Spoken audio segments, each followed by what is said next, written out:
afternoon, everybody, and welcome to a special event titled "The Math Isn't Working." And I don't know anybody that's on here that probably doesn't realize that's the case that we're dealing with. My name is Jeff Andrews with Business of Childcare. Barb Wagner is joining me today, one of our lead childcare business advisors, and we're really going to talk about the experience around childcare centers specifically today, focused on thinking about this in the sense of childcare from a community perspective, not necessarily a family and child issue in this conversation's focus, never losing sight of that certainly, but being mindful of the role that we as community leaders can play, not just in the pursuit of new and exciting and interesting opportunities to build capacity, but how do we work to make sure we're retaining, supporting, and creating durability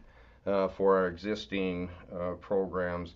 Barb, before we get started, and I throw up the first poll, maybe just give a quick introduction of yourself for our audience today. Sure. Hey, everybody. Barb Wagner. As I like to say, I've been around the block. I started my career as a family child care provider and spent many years working in the nonprofit sector as the executive director of the Minnesota Licensed Family Child Care Association. I've also worked with other agencies, mentoring, coaching, training. Eventually, I moved to the Department of Human Services as the manager of the Family Child Care Licensing Unit there, and then moved over to Childcare Aware, where I was the Workforce Development Director. And now here I am working with Business of Childcare as a business advisor. So, really excited to be here and be a part of this conversation. A lot of my diverse experiences over the years have really leveraged me into a good position here. So, Really a great welcome. asset working hand in hand with operators, helping Brooke Garvey, our first selected operator for Child Care House down in Mapleton, Minnesota, really playing a key role as a partner for our communities and our operators. As we get started, I said love to get a feel of who's in our audience today. A quick poll of what represents maybe your path of journey that brings you here today.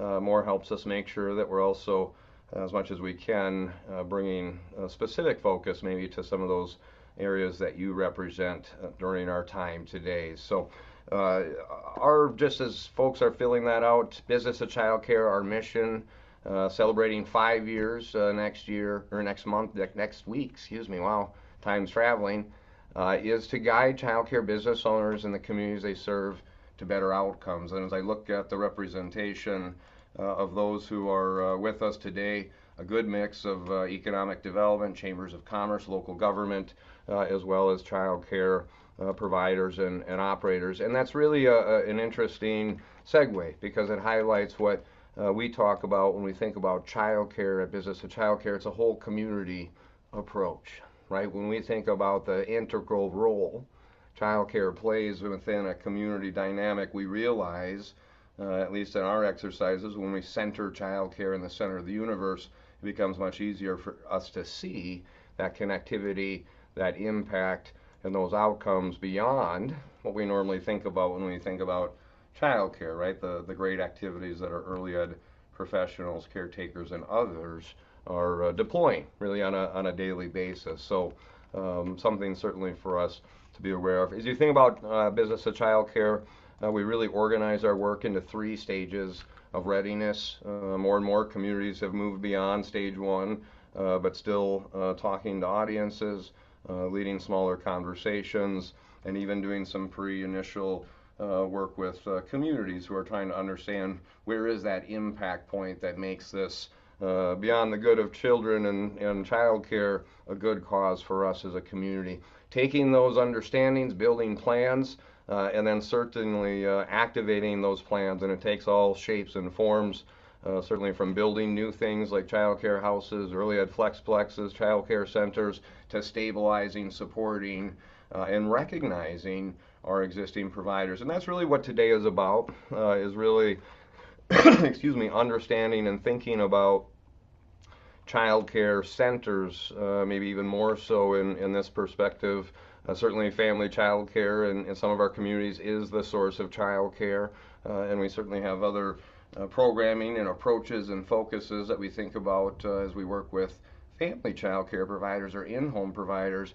But Barb and I have worked with a number of communities over the last months who have gone through our stability and growth program, and today that's really digging into some of the background, some of the understanding that at the surface level, either as a parent who has maybe suffered through making those weekly tuition payments to a community seeking to bring more child care cost affordability, all of those things play into that conversation. And when we think about the role we as maybe community leaders and local government and others can think about is what are even the signs that a child care center in our community may be struggling, because I always say as a matter of pride, a matter of just working until there's nothing more left to work. Most of our small businesses, child care center operators included, don't wear a badge out on Main Street saying my center is in trouble. Right? If we have a good working dynamic, we sometimes get wind of it at the chamber office. Sometimes we have an affected parent that becomes obvious because they've missed several days of work because their child care fell through. But often it's not a big flashing sign on the side of that building saying we're in trouble. And yet when we think about the role of child care centers and the work that they do, we also think about what is the impact to our community beyond the children and the families who would be adversely impacted if that center suddenly made the announcement, just as we heard up in Duluth, Minnesota, another center there closing in the near term. It's a big ripple impact to our broader communities. Barb, you've been on the side understanding where centers have suddenly closed. You've seen some of the aftermath that comes from that. Explain from your vantage point, maybe in the perspective of that operator, kind of where they're at and how they sometimes feel doomed or trapped or without a reason or option to continue that operation forward. Yeah. When you were talking earlier, one of a word that really came to me was the fact about being an operator of a child care program can be very isolating. And I think a lot of directors, there's an actual a program that I coached several years ago that comes to mind where it was two individuals who used to be family child care providers. They bought a program and they said, they had the best of intentions of taking what they both knew about the field and translating that into a small center. And realized really quickly, the really thin margins that they were living under, and didn't really have an understanding of like where to go for that support, right? Usually we think about, grant funding or these, scholarships, but really thinking about how do they reach out to the community. There was a healthcare program right across the street from, so that was something that they had worked through. But I think a lot of centers, their margins are narrow, the support is limited, and they just don't always know where to go or how to build those relationships with their communities. Absolutely, and I think that's something that we're going to go back in the story, right? Where do some of these Mhm. breakdowns happen? Yeah. And we'll wrap up today with coming in a full loop closing on how we can continue to see it and how we can continue to support it. But one of the key learns or maybe work that we've done most recently has been with school districts, both here Mm. in Minnesota and elsewhere. And it's been a somewhat clear understanding of holistically sometimes where our challenges as child care centers lie, maybe even as small business in general, is often way back at the beginning. Right? We talk about, and what we've uncovered with some of our districts is that, as a matter of fact, I highlighted it in an article yesterday that we've got up on our social, but it's this idea that we sometimes skip the mission part before we build the model and before we begin doing what it is that we're out to set doing. And we've had multiple examples of superintendents sitting with us saying, the 8 years ago there was no child care in town, and somebody talked to the school board, and next thing you know we had a child care center. Gosh, okay. Right, but Yeah. when we dig into in this specific realm, and this is something that we do as part of our work with our stability and growth program, what is the real mission, right? There are distinct, I think there's five for a school district that we think about when we think about childcare. One might be true quality enrichment because maybe there is no childcare and there is no early ed, and we need those kids to be ready at kindergarten. Maybe it is to support our own workforce. We have teachers who don't have backup care. We can't attract teachers, right? So it's a workforce strategy. Sometimes it's because we have an opportunity, if we run school age and programs, we can make money as a school district. We might use it even as an attractor for our district downstream, right? Enrollments in kindergarten and grades beyond, attracting families to our community. And that's when we start to cross over to that spectrum to maybe we're doing it simply because there is no childcare in the community, but we're not doing it for us as a district, right? And that confusion, I think, Barb, you might remember some of those conversations, even the confusion of as K-12, we sometimes forget childcare in its current form, in the current way we do it, is not the same public good as K-12. Any observations on that that you've seen in your work where You you know, maybe see that challenge a little bit of yeah. a You, misunderstanding, maybe of yeah, our yeah. purpose? Well, the thing that I was thinking of was what was the a field of dreams, right? If you build it, they will come. And I think for a lot of people, that's their impetus. They're just like, oh, okay, yes, someone said we need to, open up a childcare program. And they think, oh, this is great. Like some of our employees can come here, but there's just no understanding about how they're getting that information out to the community. Yeah, how to build it. I even think about Jeff, there was a program that you and I worked with early on, this is about a year ago, where the program didn't even have a website, right? So, and the program was situated in a cul-de-sac. How are people going to find them if there's got to be a lot of intentionality to getting people to that specific program, and that's actually very common back years before when I was doing accreditation coaching. I worked with a program in St. Paul, exact same situation. They were situated in a very odd space behind all these apartment buildings, kind of at the end of a dead end. It was within an office building, and they struck wonderful, wonderful program, but nobody knew they were there, and it was a big struggle for them. And so it does really highlight, right, one of the challenges that we uncover in our work broadly. And Mhm. I never say it in a bad way. Sometimes we get Yeah, started in the excitement of things without absolutely. necessarily pulling together all of those details, that are important, right, for us to think about.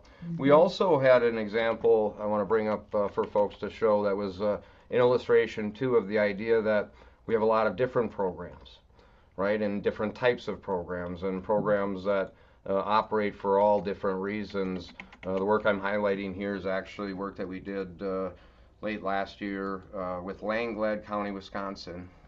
Great county out in the middle of Wisconsin there with three different child care centers. And the Economic Development Group stepped up and said, we can't lose those 200 some slots that are represented here. And what was interesting outside of the work and its similarity for many reasons and yet uniqueness of each of these programs is that the three realities were three different missions, right? There was a private business program, there was a program operated by the local health system, and a large program, Jenny there, Peace Lutheran, running on behalf of the local church. And in all three examples, we had to be clear on what is our end game, what is our purpose, what is the reason that we're here as a entity, right? We know our main objective, hopefully, is opening a center is to support children and families in the pursuit of all the things that should happen. But we see the bigger role we play, and as an operator, nonprofit, for-profit, faith-based, or whatever other combination you want to throw in there, there does have to be clarity on that mission and that outcome. And that's one maybe just thing to flag for those of you who are in the audience as you work with or even potentially consider working with or supporting programs. Help everybody be clear on what's the desired outcome, what is the win, what is our address for success.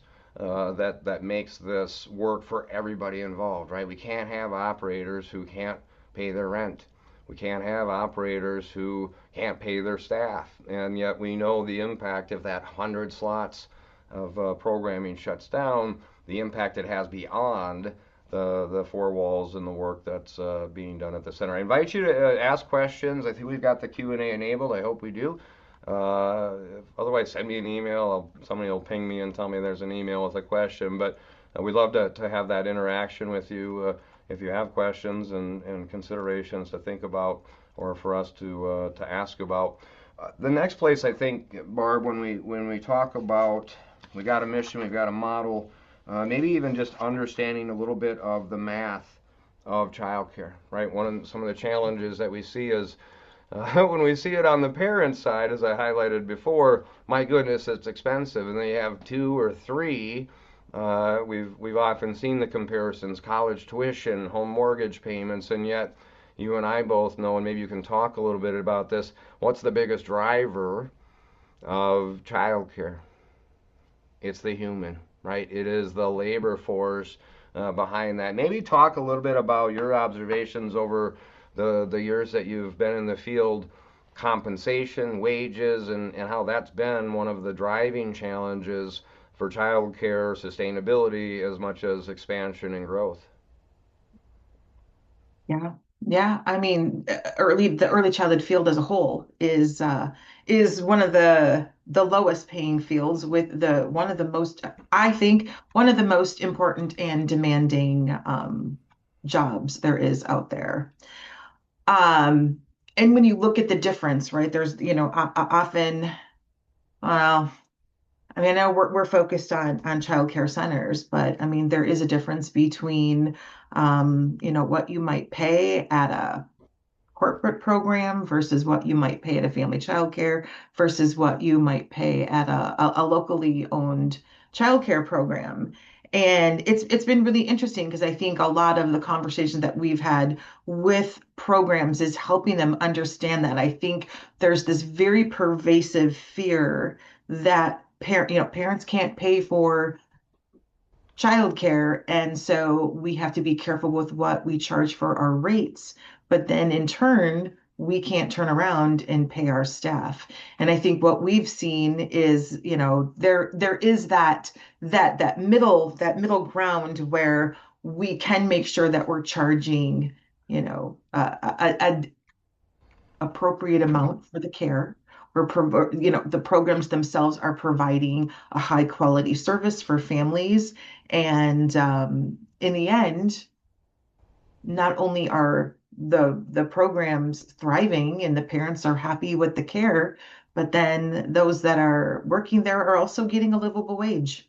So it's And that's still one a of the long big ways to come. questions, What right? was We that? ask, I said that's one of the big questions as we do a lot of our work in our communities. We talk about Yeah, affordability. We yeah, also talk about what is it we think those very professionals doing this work should be getting paid, because that becomes something again at the community level. Sometimes we have to provide as much support for the operators who, by definition of math, need to right. have a rate level that is at a certain point simply so they can create wages that allow those folks to do that work. And it Hmm. becomes that a circle, right? That obviously has to be sustaining. For some of you, you may not be as familiar with the math of childcare, and one of the focus areas that I like to illustrate and showcase for anybody who will listen is the real breakdown in childcare centers is the naturally disproportionate number of kids per adult.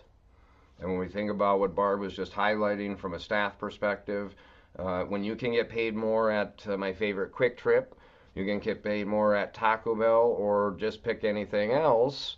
You've got to be a really special person to be able to handle seven toddlers for an extended period of time and enrich them, right? It's one thing, maybe I'd be a handler. Most of our childcare professionals are really enriching, right? That experience, not just for the child, but for the family as well. And yet we know that the love of children does not pay the rent, and it doesn't get you far at the grocery store when it's time to check out. So I like to illustrate that when we look at, this is an actual real program. In this particular case, you can see where we're really off. Number one, we're not maximizing our capacity. Number two, when we start to look at what our tuition is, we start to add up how much we're making, we start to lose money. And this is where the math of childcare comes in. Now that operator needs 3 or 4 preschoolers just to cover the losses in the infant room, and yet we know that's our most desperate, highest need. So this is where we really help both program operators on the operations side, but also communities understand. If you remember growing up, they used to, may some days still do, MSRP, manufacturer's suggested retail price. And if we think about in the same context, the MSRP for this same infant room running at this, which might be partly based on quality, part based on standard, needs to be $344 a week. So you can see if we go from right here 210 whoop, to 344, we can all just look at that math and realize that it doesn't work. So part of this becomes number one, as we say to all programs, we got to identify reality first. This is where partnerships in the broader community sometimes create opportunities because now I see, hey, we need to come up with 39,000 to have ensure the keep of those 8 to 10 infant slots. And the way I think about it from an ROI perspective is how many wages can we realize by having 8 to 10 adults be able to, as by choice, be back in the workforce? What does that mean from an economic multiplier effect, right, for our economic development friends when those wages are realized and then spent on Main Street, and most importantly, just on a community, on with the community. 5 of their 6 providers have over 30 years of service. They all want to retire. And that's now family child care, but that's a huge impact, right? 50 slots would disappear from town, and most of available child care, again, on a broader context, this is why more and more communities are getting involved. And I want to make sure that we're emphasizing that because this is, you know, previous models, previous like supports were very focused on the individual like director of the center or a family child care provider. This is saying, look, community, look, city leaders, this is a huge part of the infrastructure of your town, of your cities. And if you lose childcare, all other things are going to follow suit. So it's really trying to really elevate this to community leaders that this is, we never before have we looked at this as a city-driven problem. Right. And it's infrastructure, right? Just Yeah. as we have crews that go out this time of season in Minnesota, potholes, big deal, right? If you don't pay attention, you may be missing a tire by the time you get to the end of the block. We have bridges that need to be updated. We have all sorts of things in our second season of Minnesota construction that happen. Many of those are preventative maintenance, many of those are upkeep, and this is the same way community leaders can start to think about supporting investments in our existing infrastructure, no different, right? And there's a real business case to be made, and it lifts a burden off of the operator, right? You're not going in, and we don't certainly, it doesn't become, hey, let's open the books of Miss Susie's Child Care Center. Let's show the community. It means let's provide good, concrete support that provides a place for that operator to be real about their business, be real about their challenges, and most importantly, be mindful of the opportunities ahead by sometimes having some guidance. So we see chambers of commerce step up and do that. In some scenarios, the local SBDC can do that. But ultimately, in some of our communities, those resources don't match. And that's where, as a community leader and economic development person, we think about what's that role. I always ask, what can we do? Can't build a center, don't want to build. Well, just help your existing center.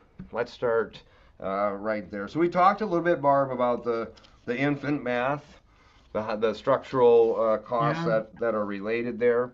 I think the other piece that we think about is sometimes there's a misconnect on capacity versus actual operating enrollments.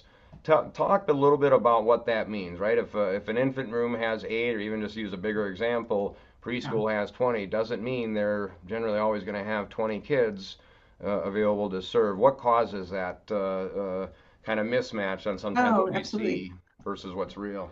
For sure. Well, I mean, we can talk first about just the actual license.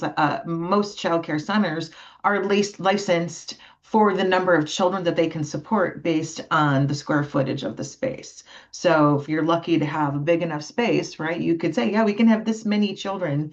But then you also have to think about the staffing. If I've got two teachers working in an infant room, right, doesn't matter how much space I have or what my license tells me I can have. If I've got two teachers, I can have 8 infants in that classroom. So yeah, And that's again, you see too, some of our businesses run a particular model. They may have a particular quality standard that is maybe higher in if their you're programming. accredited, if you're NACE accredited, their ratios are 1 to 3. So that will also, you're demonstrating I'm a higher quality program and I'm going to give we're going to give your children an accredited program, but that also means then we serve fewer children with the same amount of or more staff. Right. And even transitions, right? I turned a certain age Mhm. and we're waiting for an infant or two to come in. This is where over the years in some of our communities we've seen strategies where providers are charging a holding fee or they're providing different other fees. And much of that is driven not in a way to save up even more to go to the Bahamas. It's because they've got to ultimately fund the operation, fund the building, fund that no matter if there's 1 kid or 10 kids there. And so when we think about sustainability, we know this is the case even with our other regular businesses we might think about on Main Street. Because we're caring for kids is simply the service or the outcome, the business mechanics, the math of math still ultimately will work. And I think that's why I enjoy this graphic because it highlights, even by the demand of the community, sometimes part time schedules. Hey, we've got a nurse who Yeah. only needs 4 days. We've got a factory that only runs 4 days. We've got a school district that only runs Yeah. 4 days. Naturally, families and parents don't want to pay for care they don't necessarily need, but that ultimately forces the math puzzle to be a little bit tighter for that operator, who in many cases didn't necessarily set out to be a big business enterprise mogul. Often, though, they do very well getting to those points just because of the passion, because of the work we're doing.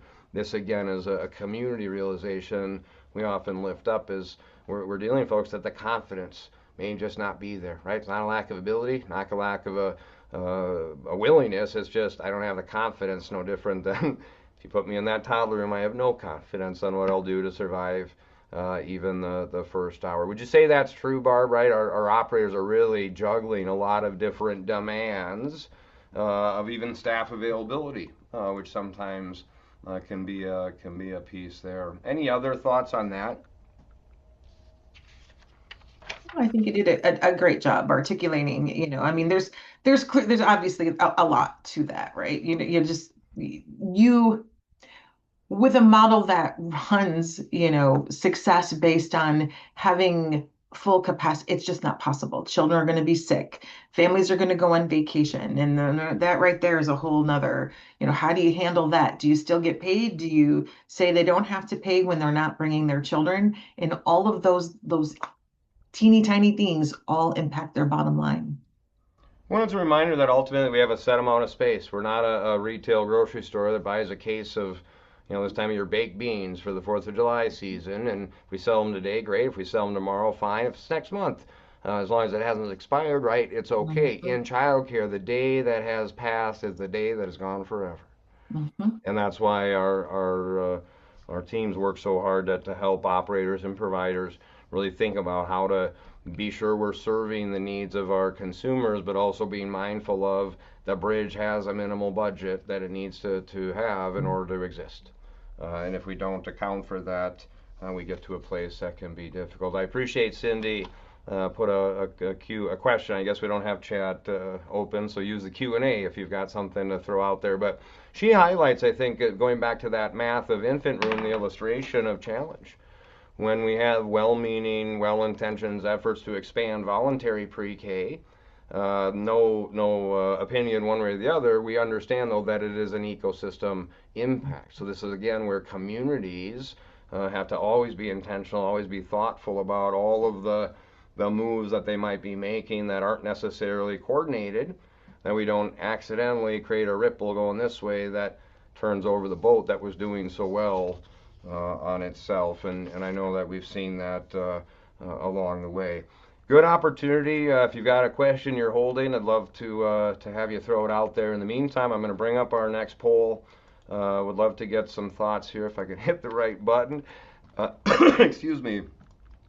Our next poll question really focuses on, excuse me, when we think about our child care and we think about what we might be seeing in our communities, this question is, as you think a little harder, what are some of the signs you think you might be seeing that would indicate possibly one of your programs, centers in the community might be at risk, right? Are you seeing staffing shortages? And maybe you're seeing it through reduced classroom availability, right? We hear often in communities where folks are saying, hey, there's a room is closed, and so now we got to go somewhere else.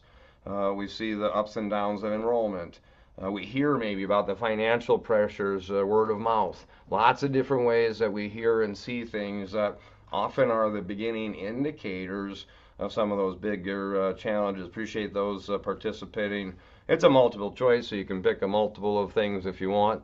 But as we think about those warning signs, Barb, talk about just what happens, right, when a staff or two call off for the day. What does that really mean in a moment, in the eyes or the day of that operator?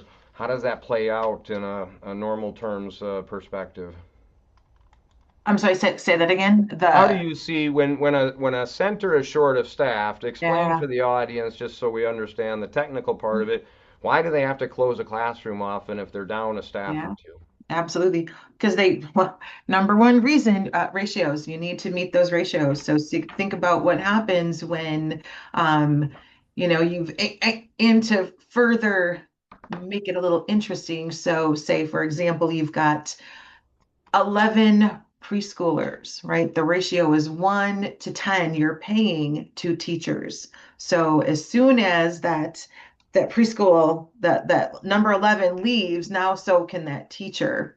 So ratios is big, but when you don't have teachers showing up to work, that also impacts the availability for care, right?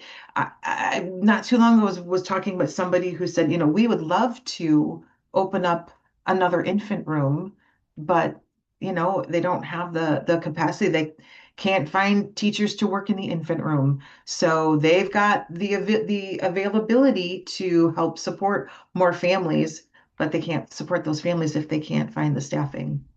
So, I'm sharing the results from this last poll. Staffing continues to be a yeah. challenge. And we know much of that is around wages, and often that's driven by rates and by cost Mhm. structures and how we're approaching the model. We also see on that list leadership burnout. We just had another conversation with a community that's gone through, I think, 3 directors in the last 6 to 9 months, and I think the old saying, the animals are running the zoo, so to speak, and saying that in all kindness, but the idea that there's no leadership, there's no one to run the ship on what's a very obviously important element of care with our youngest. And so I think those are things that as you start to recognize some of that instability as a community leader, as others, those are some of the signs. Sometimes it's the parking lot that is seemingly empty than you might think it were, or not a lot of traffic at the normal pickup or drop off times. Now, granted, there are centers that run different hours, they do all sorts of different pieces. What we're thinking about is those breaks in the patterns, the whispers that we might hear about, gosh, my program backed out. And rather than running onto Facebook and becoming a firestorm of comments and thoughts, it's even the better step to reach out and say, hey, is there something we can do to help, right? We've coached a lot of chamber leaders to use that role just as they do with any other business, to reach out a lending hand, not to come in and inspect, not to provide critique, but to say, hey, just like every other small business on Main Street, what can we do? Where are you at? And we often don't have those opportunities. Why? Because they're right at the center during the time that we're having our luncheon. So I just heard from another chamber, I forget which town it was. They just did a flow through, dropped off some little goodie bags at all the family and home providers and at the centers just as a way to say hi. They brought the show on the road. They stopped in. They said hi, kind of the welcoming community approach, and that's the goodwill that gets our empty tanks off of at least the E. Right? Doesn't get us back to full and ready to run the next leg of the race, but it also recognizes, gives us a more natural opportunity to say, hey, how are things going? And hey, if you need any help, you have any challenges, we here at the chamber, at the Economic Development Corp, or at the mayor's office, or wherever you're from, are here to at least be a listening partner to begin with, even if we don't necessarily know the challenges that we see. So it is something that is, as you start to engage, I think that's one of the elements that we want to be thinking about and being a little more curious possibly. We do have a guide. I'll make sure we send it out as a follow-up here. It's a free guide on our website. Really communities helping support child care centers in crisis. And even those who don't raise their hand often are operating in crisis mode just based on the tight margins, the operating outcomes, and so forth. And it's really a great guide for many of you who are on this call today to have some step-by-step guidance on how to just start this process, right? It doesn't require you to sign up for a forever commitment.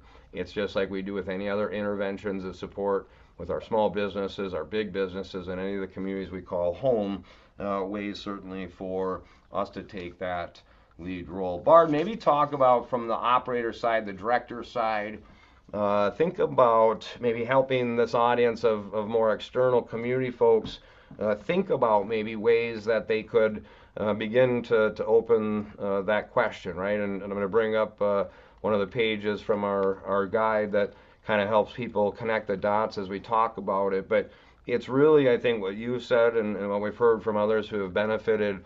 It's more of the open question of, do you need help first?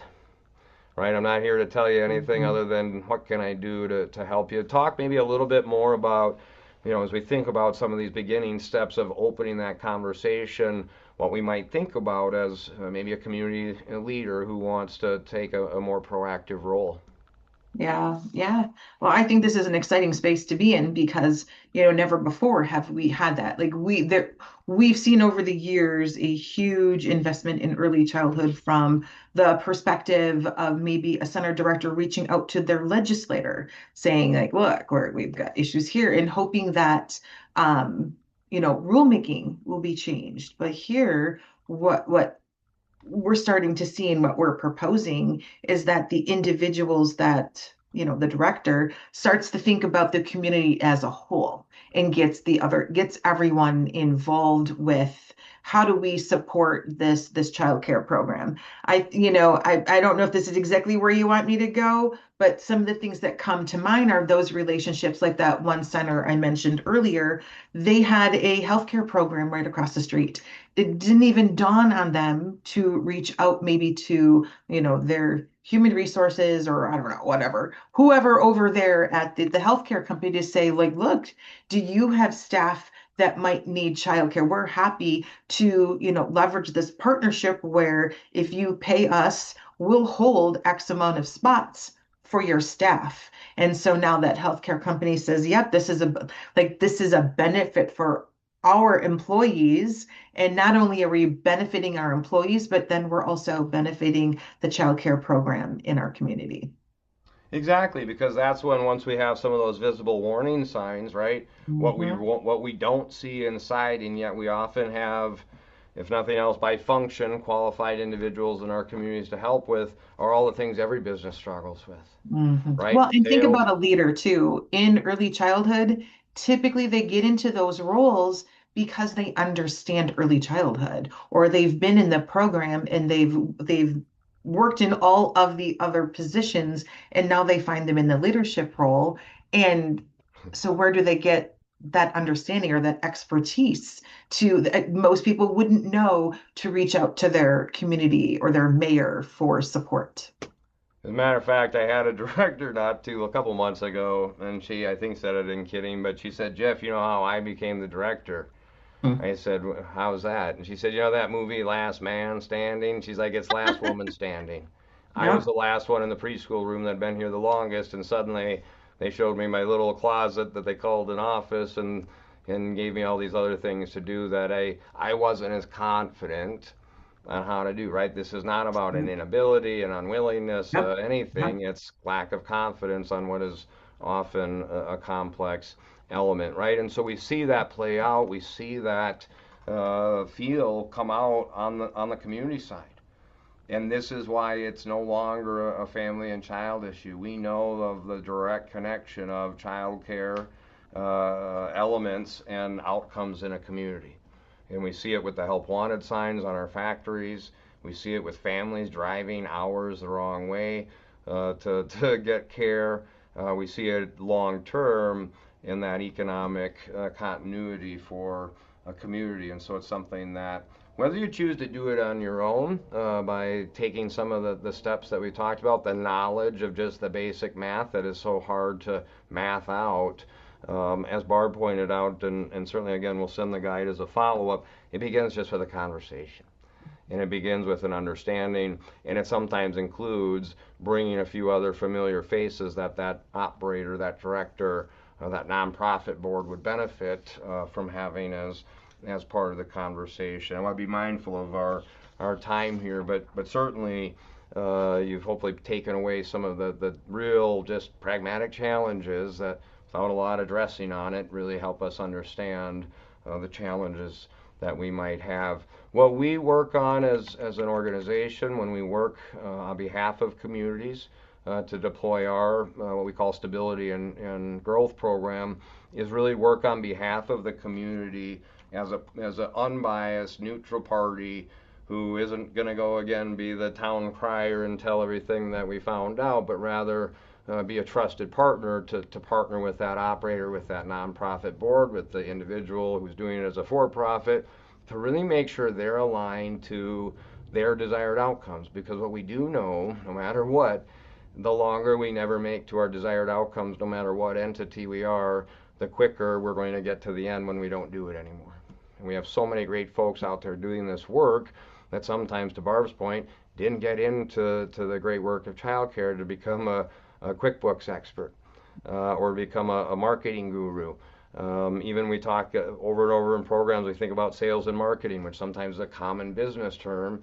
We often get kind of a look like, well, what does that mean, right? And to Barb's point, we don't even really have a web presence that as consumers looking for something we would expect, this is where the partnership of the community or partners like Business of Childcare can really help solidify some of those gaps in confidence, which helps us think about more of that long-term strategy in an intentional way. And so our work goes through really 6 different sessions that really help, and you can follow the same kind of process at home, as they say.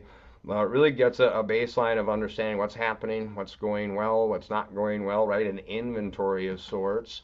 We spend several sessions working with the operator group to think about what does that look like in the future, right? If we've got a real defined address for success, we're not just out on a nice afternoon drive like we have here in Minnesota today, what is it that it takes? What becomes our compass to get there?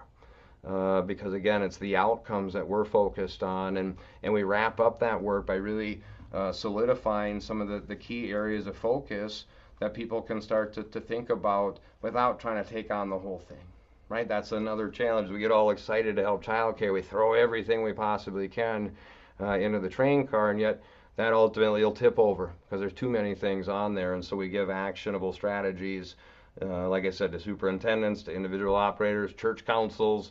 Barb and I and others on our team have been in front of everybody and based on their own reality, right, their own outcomes. Because with that greater clarity and confidence, right, we get a better chance to make sure our model is even right sized to support appropriate wages, which may in fact cause rates to go up a little bit. But if we don't have it at all, we would often pay even more in the absence. So having that sustainability on the supply side results in better outcomes and service for families, which ultimately continues to make our community strong. It's just one more of those required amenities that we need to have in order to to be the place that people keep calling home. Invite any more questions that you might have. Certainly, our team is more than happy to do a follow-up 15 or 30-minute check-in to talk more specifically maybe about centers in your area that might need some support and what that might look like. But our goal today, and Barb, I'm going to come to you in a second here with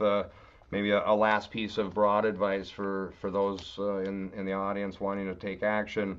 I think the big thing that I remind everybody is we do not often lose our child care all at once. Yeah. There is a slow erode of child care that some days becomes a snowball because we let it go down the hill too far.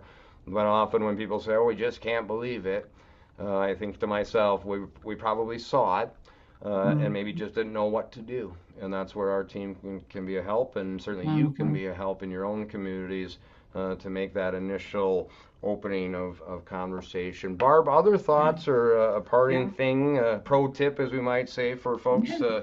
to think You about know, as they take next steps? yeah, definitely. You know what I'm going to say, and this may be a little woo-woo, but don't be afraid, because I think that that's a big part of, where people just go, well, there's only this solution. The only solution is to raise our rates, and maybe that will be the case. But Jeff, as you were speaking, I think about, some of the communities that we were working in and working with programs that were afraid to just raise their rates just a little bit. But what happened was that program, for other reasons too, but that was a determining factor, uh, just could not sustain themselves. When that program closes, now the families of your community are forced to go other places, because what might be left behind might actually be even more expensive for those families. So I encourage you to, you know, be open to that conversation and really, like, taking an honest look at what's going on in your community, in the programs, and being willing to kind of think outside the box a little bit. A big part of it, right, is as we always say, take that first step out in traffic. You actually have a Yeah. better chance of getting the other side than you might realize. Our website is a great resource. This is our landing page for this particular program, but a number of other services and supports for all aspects of community and those communities that want to be engaged in childcare. I also wanted to highlight you can follow us on LinkedIn. We're on Facebook. The great place, like I said, the most recent article I just pushed out around school district and childcare, that mission before model, a good read, and seemingly based on some of the reactions, people are enjoying that. And most importantly, like I said, if you're interested in learning a little bit more how we can help your community, focus on some sustainability exercises for childcare centers, as well as even family childcare. We've got some great programming, some great opportunities that really create action, and less about meetings and review and admiration of our challenges, and more about getting hands-on to do that. If you have any more questions, we'll stick around here for a moment. Otherwise, we'll send a follow-up here in the next day or so from our event. We encourage you to share it with others who might benefit from learning a little bit more about under the hood of childcare and ways communities can be a part of it. And no matter what, whatever work you're doing, whatever support you're providing for childcare, we thank you on behalf of those operators, those families who benefit every day from it. Barb, thanks again for joining me. Those in the audience, thanks for joining us. Have a great rest of your day, and we hope to find success for you in childcare in the future. Take care.